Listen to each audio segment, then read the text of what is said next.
All glory and praises goes to Yahweh, Bahashem, Yahawashi. Double honors to the apostles and elders of Yasharallah, and salutations to the Akim throughout the four corners of the earth, preaching the truth and sincerity and keeping the faith of Yahweh, Bahashem, Yahawashi. This is Hawa Ya'Allah, bringing to you another lesson. Basically, wanted to go into this because, the blue letter is something a tool that us brothers use, and, we got a lot of guys that's coming into the faith. Really in the last hour, it's looking like, we're about to be at the end of this place going down. And, we've got guys that's really trying to get this milk, and, they need to have an understanding of these different things and, what the elders have taught us before, the apostles have taught us about how to utilize this, and the importance of understanding how to pick out the bones within the blue letter. All right, now I'm going to go into this precept real quick. All right, Isaiah 28:9. Whom shall he teach knowledge, and whom shall he make to understand doctrine? Them that are weaned from the milk and drawn from the breast. For precept must be upon precept, precept upon precept, line upon line, line upon line. Here a little and there a little. All right, so that's basically when you get into this truth, as a young brethren, you start learning, you got to start, you start learning that you need to apply precepts to make sure that you're in the right doctrine and that you're preaching the right thing. And a lot of times precepts will give you that deeper understanding of things. And also, in this case, what I'm going to show is going to also expose that there's something that's not right, because you're going to realize it doesn't line up with the scriptures. Now, one of the things that I saw, this brother right here, he definitely brought out some good information, and that would prompt me to, do this video. And he's showing you that the blue letter goes off. In this particular one, this is the brother GMS Tazararia. He basically brings out, that Esau, the definition for Esau in the blue letter Bible says that Esau, that his descendants are the Arab peoples. All right, so they're trying to basically designate Esau as being an Arab, as being one of the groups of Arabs.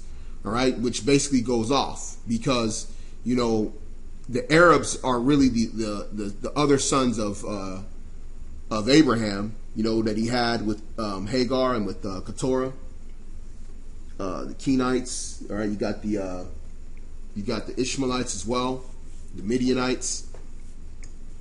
Those are the Arabs, really by real definition. All right, now Esau is a so-called white man. Now, these people that create these little concordances, a lot of them are plugged in. They're lesser luminaries, and they basically know that they're Edomites. But what they've done with the blue letter is that they've been able to be very good at hiding that information. All right, and what they've done recently is they changed certain things, which I'm going to talk about and when I go over the precept. They changed certain things, and a lot of brothers can attest to this being there as well when I get into it. All right, and that's lets you know that we need to be very careful with how we use this thing. We got to have a deep understanding. Pray to the Most High, Yahweh Bashim Yahushai. Pray to Him for understanding of words. Fast and pray for interpretation of tongues. That's actually a spiritual gift. All right, that is actually supposed to be within the body.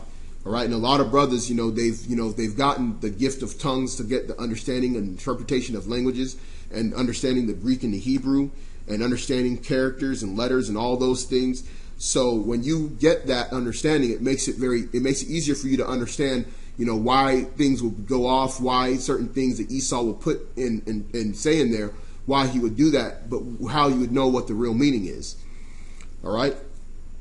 So when you go into this precept, which is major, a lot of wicked jakes that don't want to believe that the so-called white man is Esau, they use this Deuteronomy 23:7 all the time.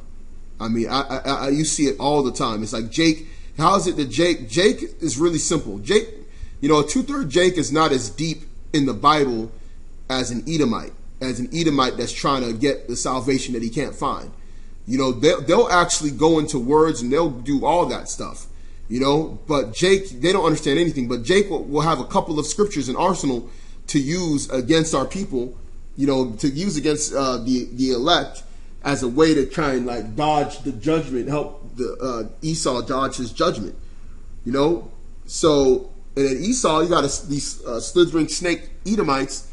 They know about this very well too. They use this too on different brothers. You know, this is how they break the faith of the simple. You know, when it talks about the parable of the seed and sower, and how Satan came through and snatched that word that was in his heart. You got brothers that wake up to being Israelites.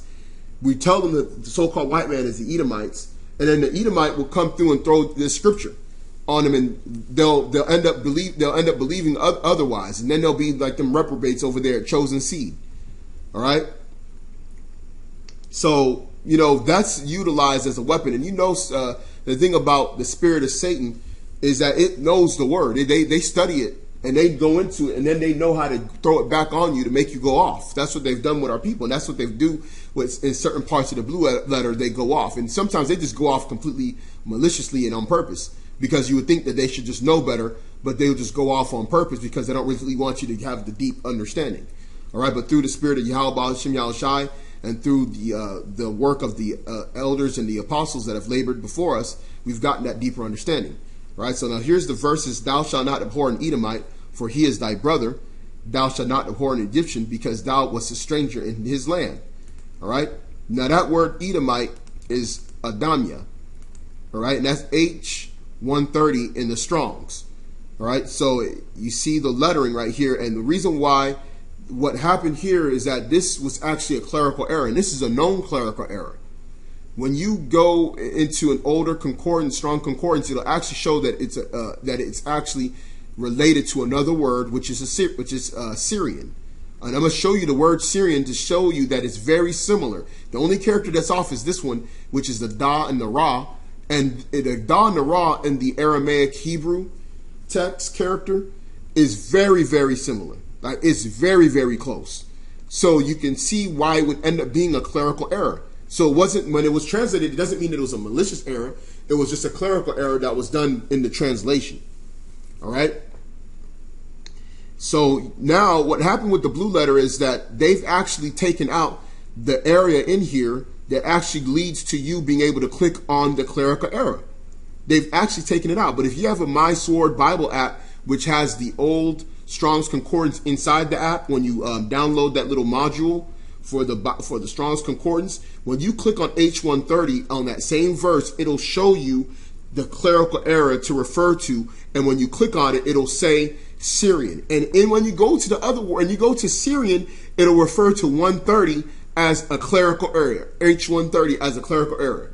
So these devils know damn well that this thing is supposed to say Syrian, you know, but he's not going to let you know. And then that's why these wicked Jakes and these Edomites, they use this verse all the time, and they actually know better.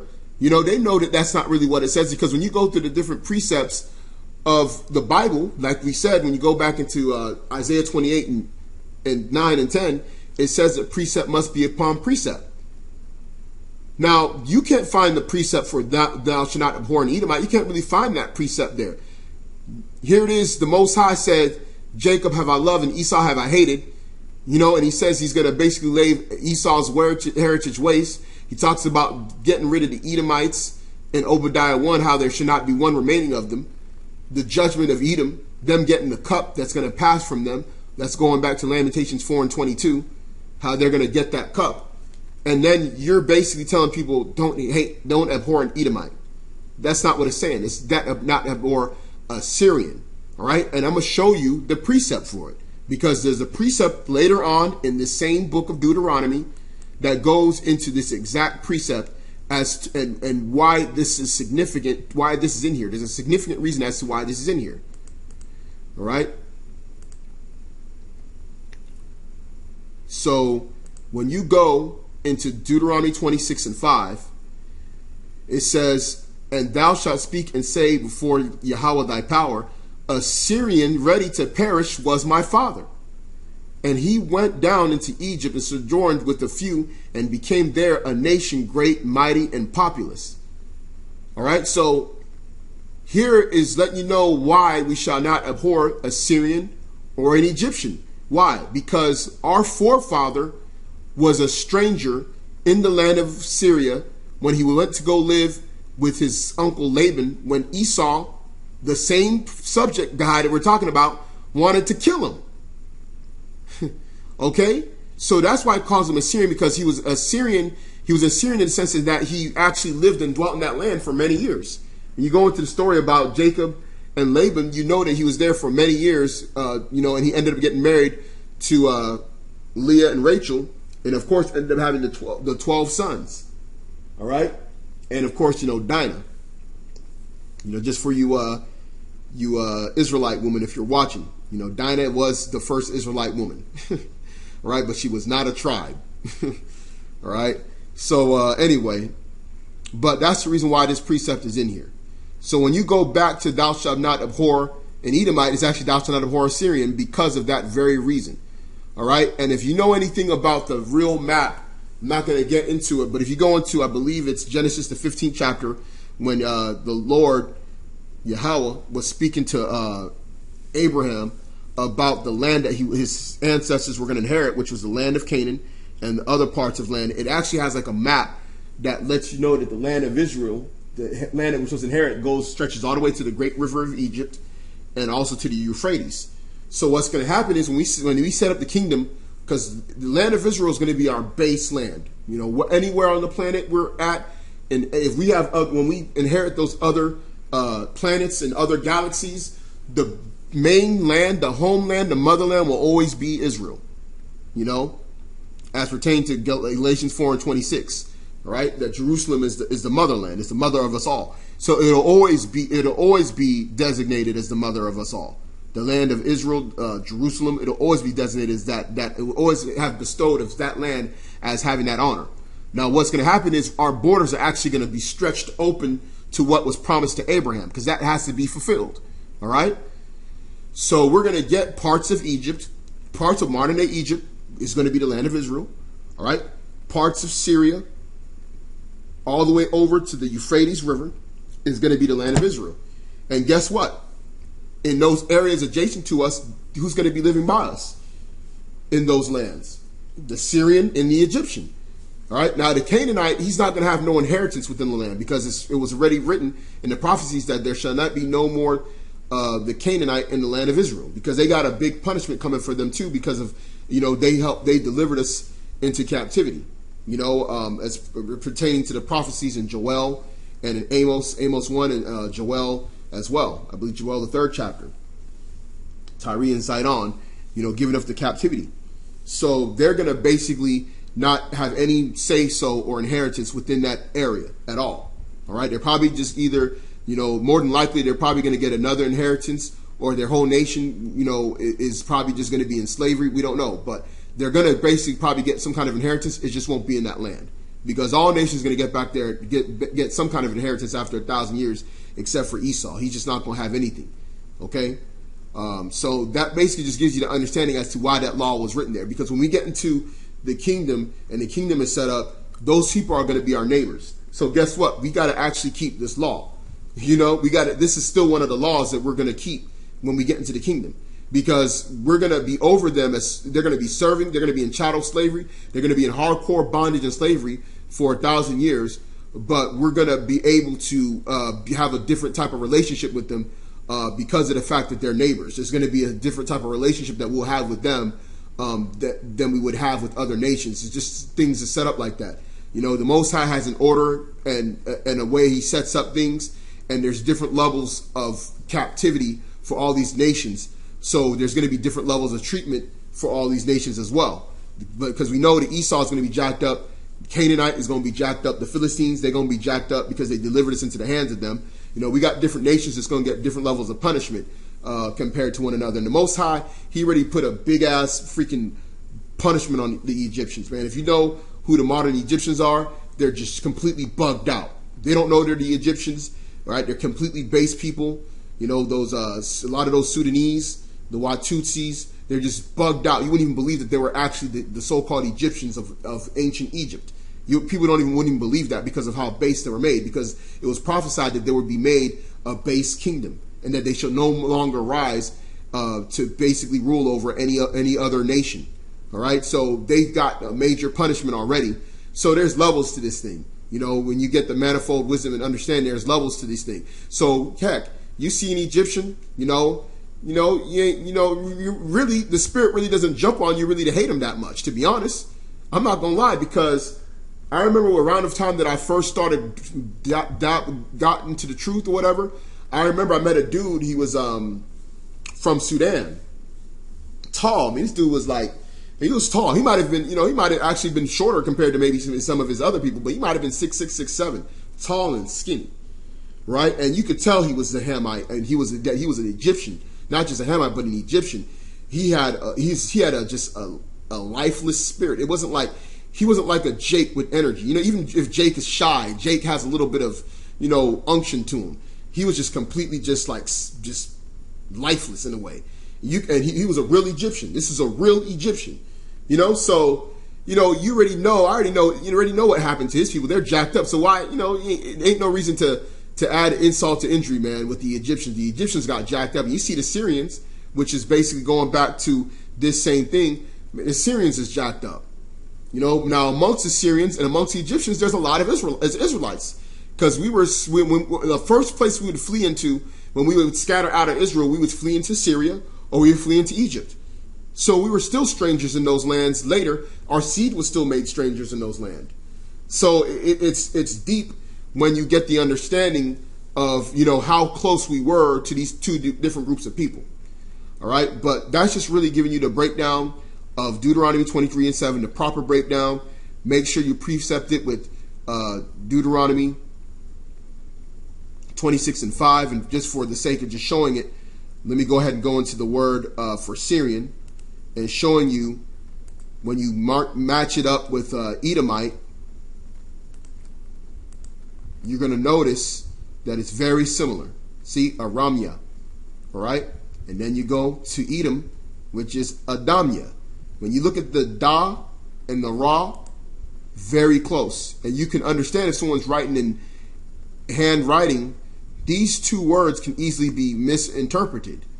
All right. But if you have the understanding, you would know, okay, well, look, that doesn't precept with anything. The precept for Deuteronomy 23 and 7 is, Deuteronomy 23 and 6. You'll get the understanding that it's Syrian. And when you go into this, it actually tells you, see, Esau, he covers things up, but he can't cover up everything. When you go down here, that same word here is also interpreted as Syria down here, which shows you that it's a clerical error on the other side, on that side, or basically it's letting you know that that word there was actually Syrian. That's why it says Syria. And I believe that's 2 Kings 16 and 6. So you want to bring this out as 2 and show them, well, why is it that this word for Syria in 8 is H130? Why is it saying Syria here, not Edomite? Hey, these scoffers, they have nothing to say. All right, they can't do nothing against the truth but for it, because all they did was just make brothers search deeper to edify the elect. All right, so again, all praises to Yahweh Bahashim, Yahawashi, double honors to the apostles and elders of Yasharallah. Salutations to the Akim throughout the four corners of the earth, preaching his truth and sincerity and keeping the faith of Yahweh Bahashim, Yahawashi, and the gospel.